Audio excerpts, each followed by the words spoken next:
히브리서는 원래 히브리 성경의 헬라 성경의 제목은 히브리인들에게 그런 제목입니다.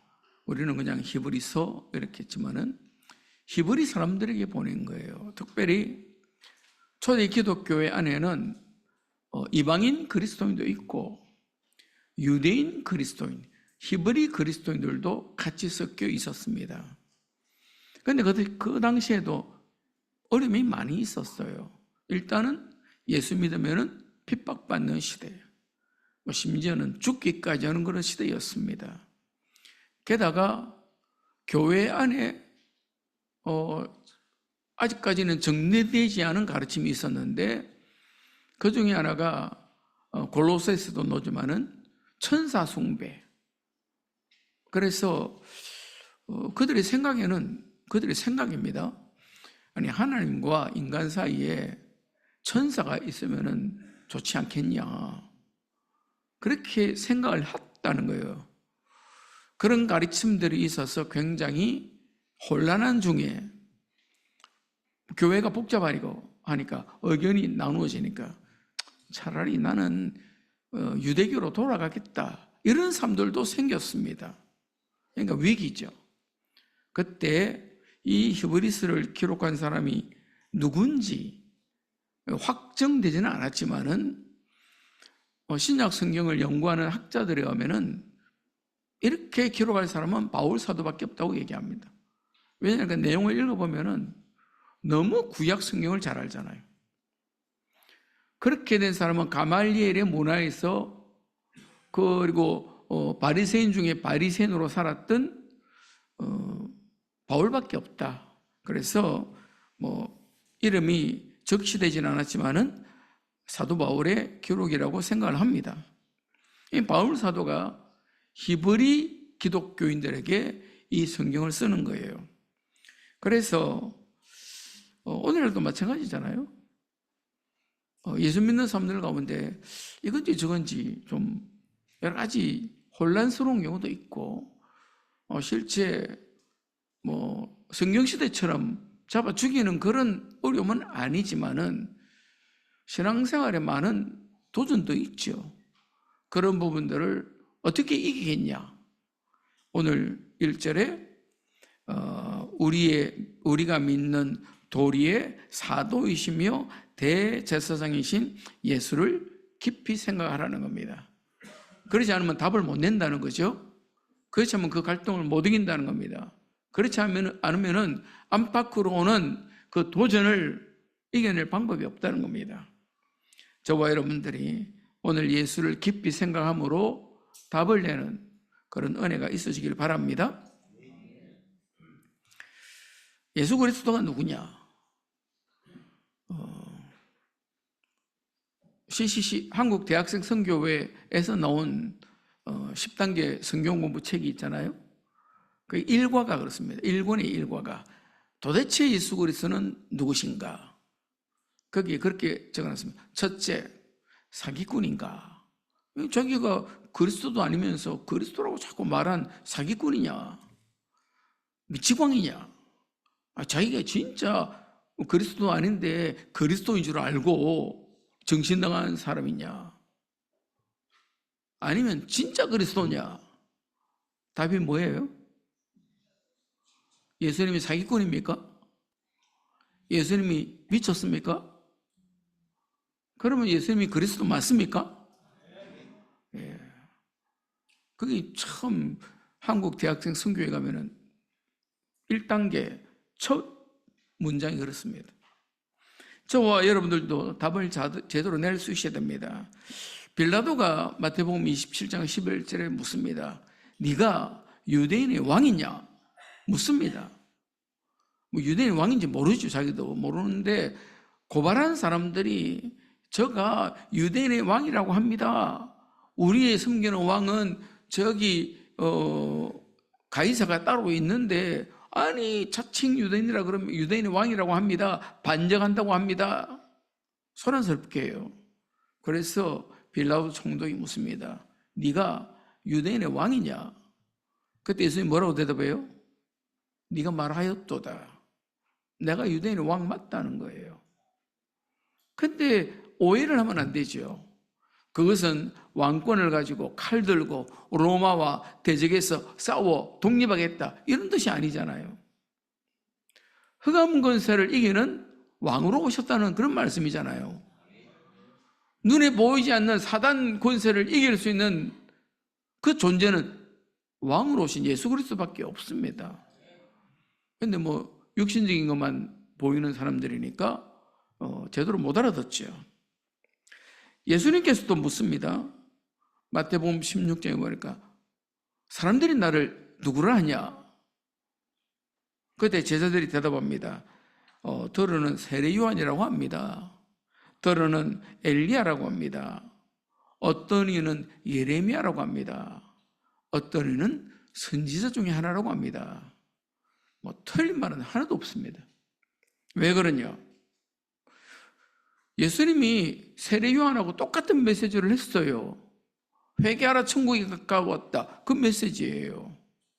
게다가 세례 요한이 세례를 주었잖아요. 그 시대에 정결케 하는 예식을 행했는데 예수님은 제자들에게 그 세례를 주도록 시켰습니다.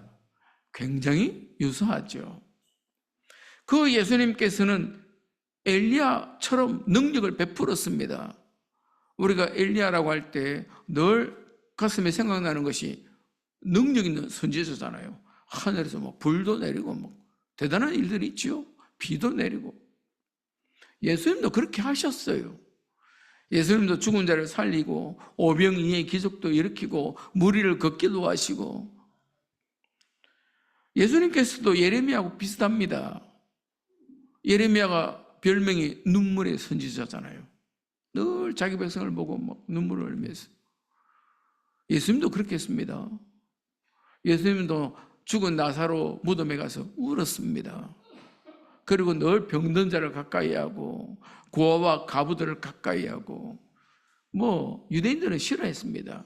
왜냐니까 그런 사람들하고 가까이 하면 안 된다고 생각했습니다. 그런데 예수님은 내가 병든 자의 친구라고 말합니다. 예수님께서도 하나님의 말씀을 전달했잖아요. 나는 아버지께서 내게 주신 말씀을 전한다. 이거 선지자 중에 하나라 그래도 틀린 말은 아닙니다. 그런데 맞는 말은 아니잖아요. 그래서 예수님이 또 묻습니다. 너희는 나를 누구라냐? 그때 베드로가 대답합니다. 주는 그리스도시요 살아계신 하나님의 아들이십니다. 예, 이 순간에는 아멘이 돼야 됩니다.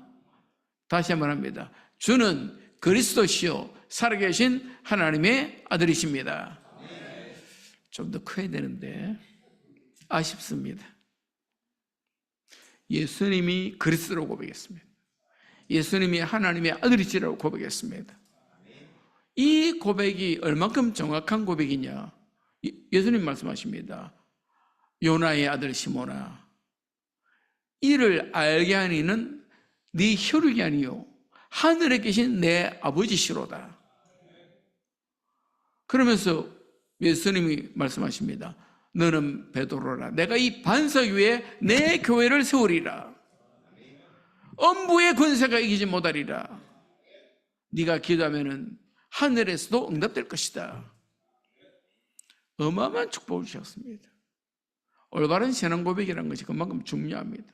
예수님이 어떤 분이신지를 아는 것이 그만큼 중요합니다. 우리가 예수님이 누군지 모르고 여기 앉아있으면 얼마나 지겹겠어요. 아니 저 사람이 누군데 혼자 올라가서 지 혼자 좋은 자리에서 떠드느냐. 그래 되겠죠.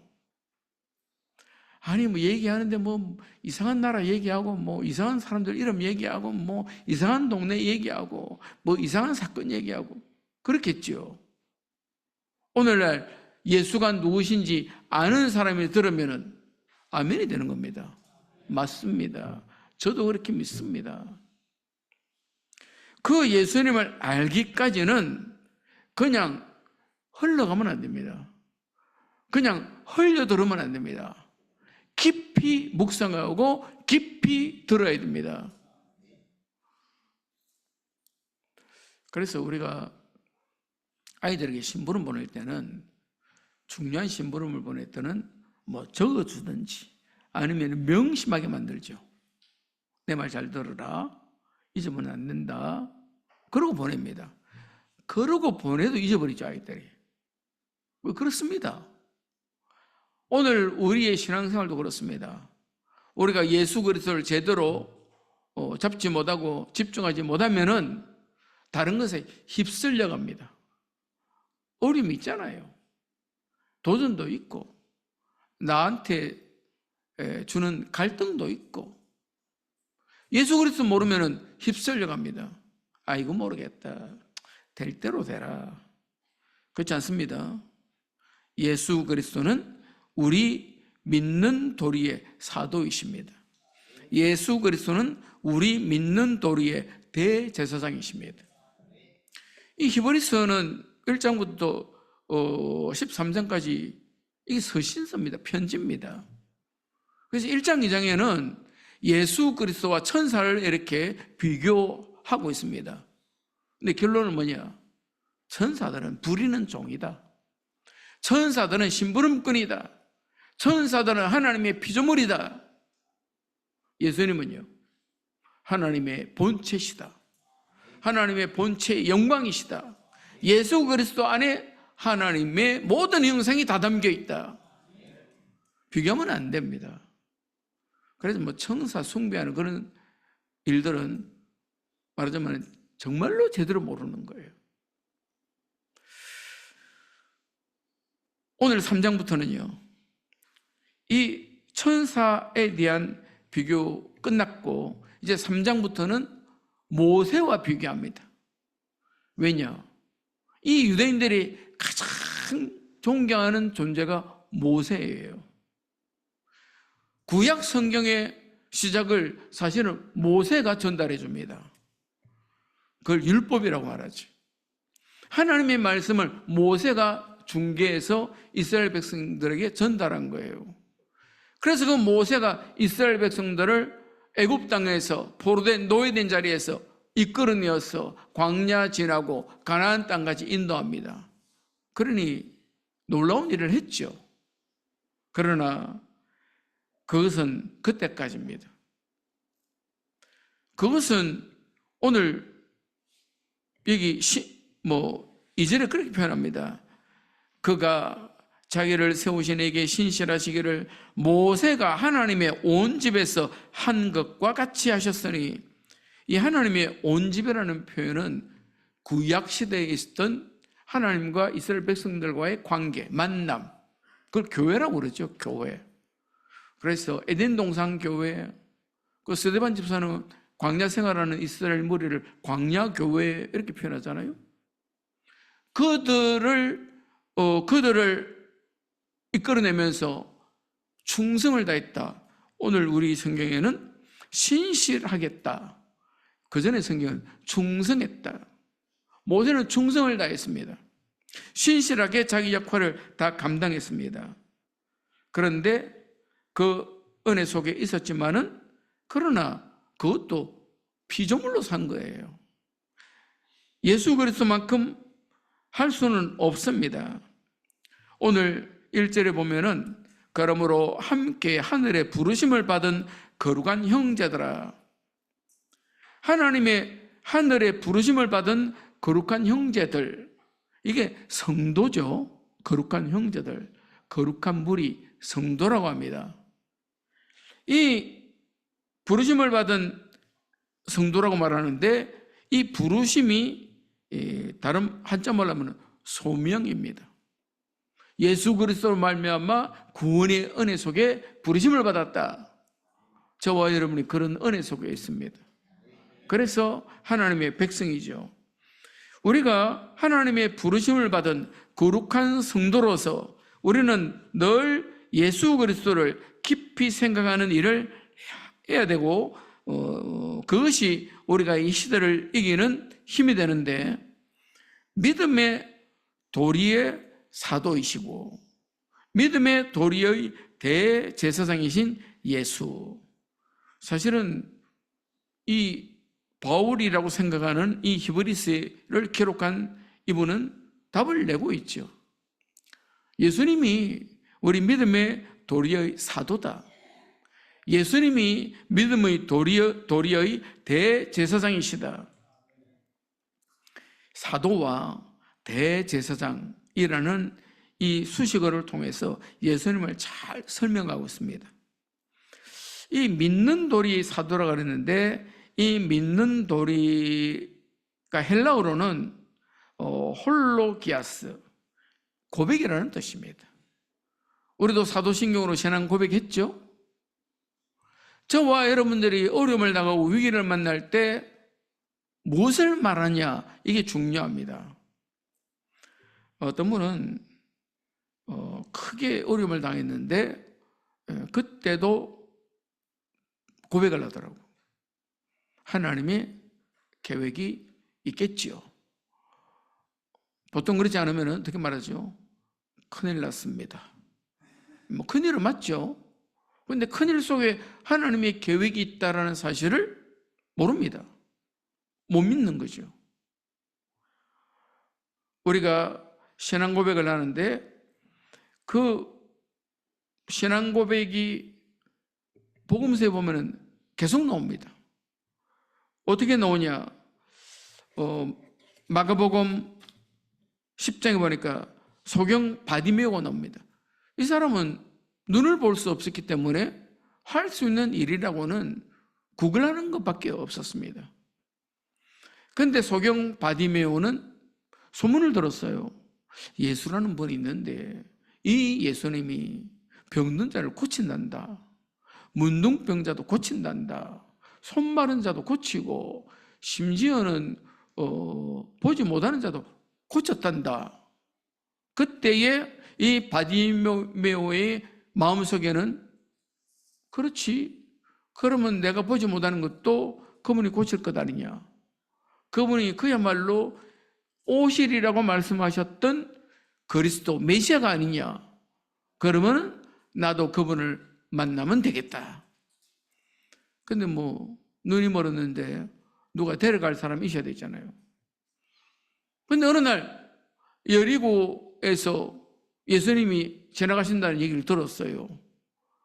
지나가신데도 보지를 못하니까요. 근데 뭐 사람들이 웅성대고 뭐 소리하는 말을 들었습니다. 예수님이 지나가시는 거예요. 그때 이 바디메오가 뭐라고 말하냐? 다윗의 자손이여 나를 불쌍히 여기소서. 나를 불쌍히 여기라는 말은 자기의 기도고, 예수님을 향해서 다윗의 자손이여, 이거는 중요한 말입니다. 우리가 마태복음 1장에 예수님의 계보, 족보를 말하면서 아브라함과 다윗의 자손의 계보 이렇게 말하잖아요.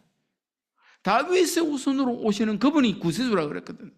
그분이 그리스도라고 그랬습니다. 다시 말해서 바디메오는 예수님이 다윗의 자손이신 그리스도이신 예수라고 고백하는 겁니다.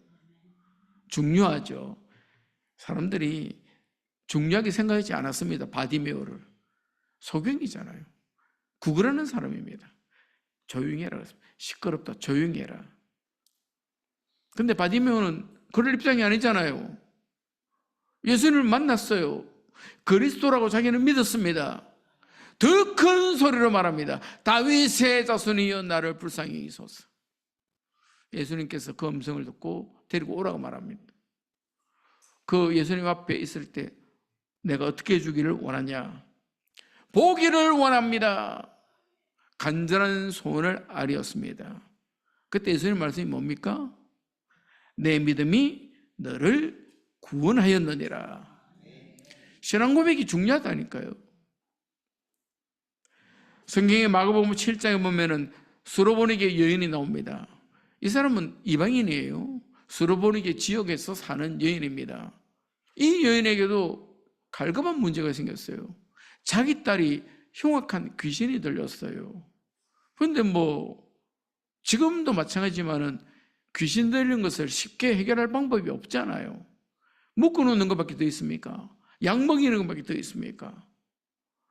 그런데 얘기를 들었는데 예수님 앞에서는 귀신 들린 자는 다 노임을 받았다는 겁니다. 해방됐다는 겁니다. 주님 앞에 가면 귀신들이 소리 지르고 나간다는 겁니다. 나도 예수님 앞에 가야 되겠다 생각하고 왔습니다. 그러면서 우리 딸을 좀 치유해달라고 말합니다. 그런데 예수님께서 좀 생각지 못한 말씀을 하셨어요. 자녀들에게 줄 떡을 취해서 개들에게 던짐이 마땅치 않다. 이게 그 당시 유대인들의 이방인을 향한 생각입니다. 다시 말해서 이방인들은 개와 같은 족속이라는 거예요. 그들은 구원의 조건도 갖추지 못했다고 말합니다. 그런데 예수님이 그렇게 말씀하셨어요. 왜요? 테스트하는 거죠. 믿음을 보시는 겁니다. 그때 이 수로보니게 여인이 말합니다. 그 말씀이 맞습니다. 근데 그 개들도 제 주인의 상에서 떨어지는 부스러기를 먹지 않습니까? 부스러기 은혜라도 내게 주십시오. 우리는 무시당하면 싫죠. 내가 여기 아니면 갈 데가 없냐? 내가 이거 아니면 할 게 없냐? 그런데 이 여인은 너무 갈급했습니다. 답이 예수님께밖에 없어요. 자기 딸 문제, 흉악한 귀신 들린 딸, 이 문제를 해결할 분은 오직 그리스도이신 예수밖에 없습니다. 그때 예수님께서 말씀하시기를 가라, 귀신이 내 딸에게서 나갔느니라. 믿음의 고백입니다. 저와 여러분들이 예수 그리스도를 향해서 올바른 신앙 고백이 있어야 됩니다. 인간관계 막 무너지잖아요. 사건이 막 겹치잖아요. 그럴 때 어떻게 할 것입니까? 하나님은 살아계시다. 주님은 지금도 나를 위해 기도하고 계신다. 그 사실을 믿으시길 바랍니다. 그래서 로마서 8장에 보니까 예수 그리스도께서 하나님 보좌 우편에서 우리를 위해서, 주의 백성들을 위해서 간절히 기도하신다고 말하잖아요. 주의 성령 하나님께서 로마서 8장에 보니까 우리를 위하여 말할 수 없는 탄식으로 기도하고 계신다고 말합니다. 그분을 믿으라는 겁니다. 그걸 믿는 믿음의 도리의 사도라고 말씀하십니다. 사실 사도는 예수님이 불러서 세운 제자들 가운데 그 복음을 들고 나가라고 세운 사람이 사도들이죠. 그런데 오늘 본문에는 예수님이 사도라고 말합니다. 어떻게 해요? 하나님 아버지께서 보내셨습니다. 그런 개념으로 사도라고 말씀하시는 거예요. 그래서 예수 그리스도는 믿음의 사도로서 우리에게 믿음의 도리를 보이셨습니다. 뿐만 아니라 예수님께서는 우리 믿음의 도리의 제사장이십니다. 잘 알다시피 제사장은 하는 일이 중보자의 역할을 하는 거죠. 우리의 모든 죄와 허물을 하나님 앞에 가지고 나가서 그 양의 피를 혹은 황소의 피를 바치고 우리 죄를 대속하는 일을 하는 것이 제사장입니다.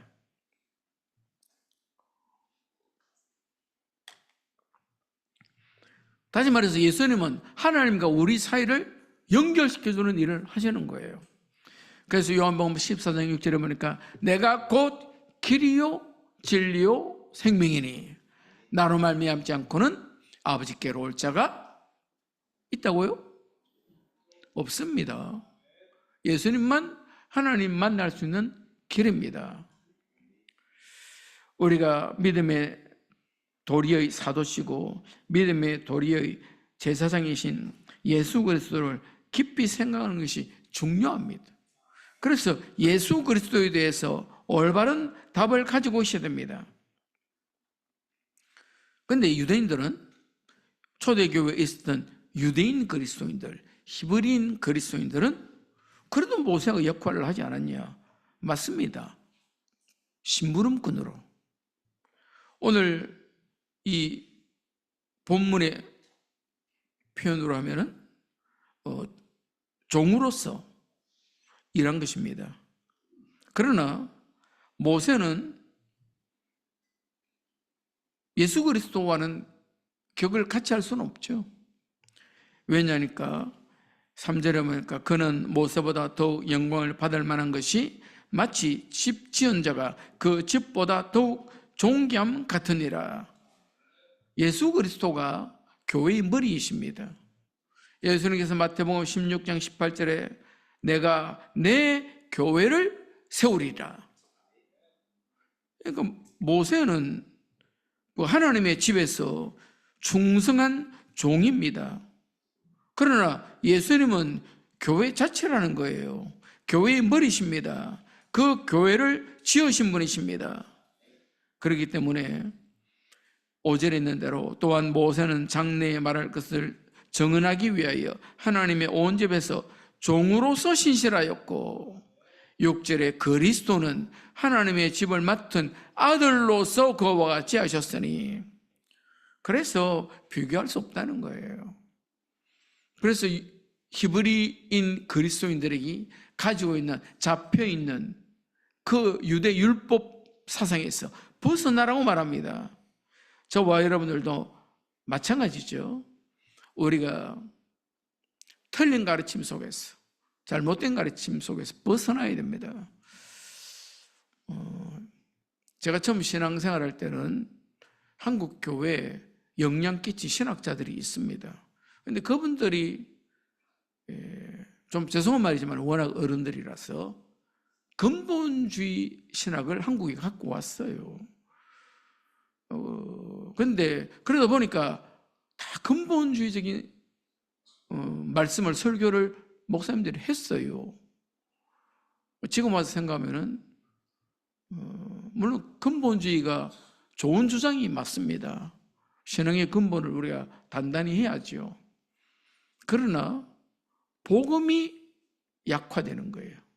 예수 그리스도가 그 속에 강하게 담기지 않았습니다. 저와 여러분들은 예수 그리스도의 은혜 속에 있어야 되고, 그리스도로 말미암아 모든 영광을, 초점을 그렇게 맞추는 성도들이 되어야 됩니다. 교회 안에서 예배도 똑같죠. 지금도 제가 예배 중에 막 박수 치고 하는 것이 조금 그래요. 근데 조영규 목사님 잘 지혜롭게 하시더라고. 우리 하나님께 영광의 박수를 올리겠습니다. 그렇게 박수를 해요. 박수도 하나님께 하는 겁니다. 물론 뭐 훌륭한 분이 와서 우리가 박수 칠 수도 있습니다. 그런데 그렇게 하는 건 아니라는 거예요. 어떤 분은 성가대 찬양하고 난 다음에도 박수 치더라고요. 물론 잘했으니까. 요즘 성가대 소리가 좀 잘 나죠.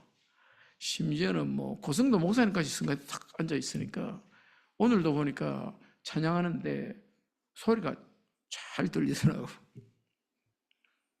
감사하죠. 그러니까 뭐 박수 칠 마음은 생겨요. 야, 잘하는구나. 근데 하나님께 영광의 박수를 들려야 됩니다. 저와 여러분들이 아무리 목사가 뭐 훌륭해 보여도 목사가 영광 받으면 안 되는 거잖아요. 아무리 교회에 뭐 계급이 높은 분이 와도 우리의 초점은 예수 그리스도에게 집중해야 됩니다. 저와 여러분들이 하나님의 은혜 속에서 정말로 그 하나님의 그 충성된 그리스도를 통해서 받을 영광이 있다는 겁니다. 그래서 6절에 말합니다. 그리스도는 하나님의 집을 맡은 아들로서 그와 같이 하셨으니 우리가 소망의 확신과 자랑을 끝까지 굳게 잡고 있으면 우리는 그의 집이라. 저와 여러분들도 하나님의 교회죠. 저와 여러분들도 교회의 각 지체입니다. 그 약속을 붙잡고 있어야 되는데 하나님의 약속은 신실합니다. 그 약속은 예수 그리스도를 통해서 성취되었습니다. 지금도 예수 그리스도 이름을 부르는 모든 곳마다 그 언약이 성취될 것입니다. 그 믿음을 저와 여러분들이 붙들길 바라고, 그것이 소망이라는 단어입니다. 우리가 오늘의 문제 때문에 낙심하고 지금 내게 있는 한계 때문에 무너지고, 그런 소망이 없는 사람이죠. 우리가 한 해를 마무리하면서 여러분의 마음속에는 어떤 생각이 듭니까? 새해를 향한 소망이 생깁니까? 또 한 해가 돌아오는구나. 내가 이제는 더 하나님 앞에 나가야지. 그런 중심이 생기는 것이 그리스도인입니다. 왜냐하니까 우리의 일생에 헛된 것 하나도 없잖아요. 우리 지나간 걸음이 아무 의미 없는 허무한 인생길이었습니까? 그렇지 않습니다. 하나님은 지금도 역사하시고 내일도 하나님의 뜻을 이루십니다. 그 하나님께서 언약을 우리에게 열어가시는데 특별히 4장 2절에 말씀하십니다. 그들과 같이 우리도 복음 전함을 받은 자들이나 들은 바 그 말씀이 그들에게 유익하지 못한 것은 듣는 자가 믿음과 결부시키지 아니함이라. 아무리 말씀을 들어도 믿음이 들어가지 않으면 의미가 없다는 거죠. 저와 여러분들이 하나님의 말씀을 믿는 성도들이 되시길 바랍니다. 그래서 아멘 해야 되는 거예요. 4장 12절에는 뭐라고 말씀하십니까? 하나님의 말씀은 살아있고 활력이 있어 좌우의 날선 어떤 것보다도 예리하여 혼과 영과 및 관절과 골수를 찔러 쪼개기까지 하며 또 마음의 생각과 뜻을 판단하느니. 세상 복잡하죠. 영적으로도 복잡합니다. 어렵습니다. 육신도 여러 가지 한계 속에서 질병이 또 사고가 그렇게 나타납니다. 그때 어떻게 해야 된다고요? 하나님의 말씀으로 우리 인생에 답을 내야 됩니다. 죽으라고 하는 거 아니에요. 그 속에서 은혜 받으라고 하는 겁니다. 하나님 그 속에서 하나님께서는 뜻을 이루십니다. 오늘 4장 14절 15절에 그러므로 우리에게 큰 대제사장이 계시니 성천하시니 곧 하나님의 아들 예수시라. 우리가 믿는 도리를 굳게 잡을지어다. 우리에게 있는 대제사장은 우리의 연약함을 동정하지 못하실 리가 아니요 모든 일에 우리와 똑같이 시험을 받으시니로되 죄는 없으시니라. 우리가 정말로 그 은혜 속에서 대제사장이신 그 예수 그리스도를 제대로 답을 내야 됩니다. 예수 그리스도를 깊이 묵상하고 내 신앙의 도리를 찾아야 됩니다. 4장 16절에 그러므로 우리는 긍휼하심을 받고 때를 따라 돕는 은혜를 얻기 위하여 은혜의 보좌 앞에 담대히 나아갈 것이니라. 저와 여러분들이 그런 은혜 속에 있길 바랍니다. 참 믿음 가운데서 승리하는 믿음의 걸음을 걸을 줄 믿습니다. 기도하시겠습니다. 좋으신 주님 감사합니다. 우리가 그리스도를 향한 은혜 속에 믿음으로 선 것을 감사합니다. 좌우를 살펴보고 앞뒤를 살펴보면은 여러 가지 문제로 우리가 나아가지도 못하고 뒤로 물러서지도 못하고 좌로도 우로도 갈 길이 없는 것처럼 보이지만은 그러나 우리가 믿는 주 예수 그리스도는 지금도 당신의 백성들을 향해서 능력을 베푸시고 성령으로 역사하시며 하늘 천군 천사들을 동원하여 지키심을 믿습니다. 그 은혜를 바라보는 믿음의 성도들 되게 하여 주옵시고 그 은혜 속에 참으로 믿음으로 서서 하나님 앞에서 답을 내고 길을 열어나가는 성도들이 되어지게 하여 주옵소서.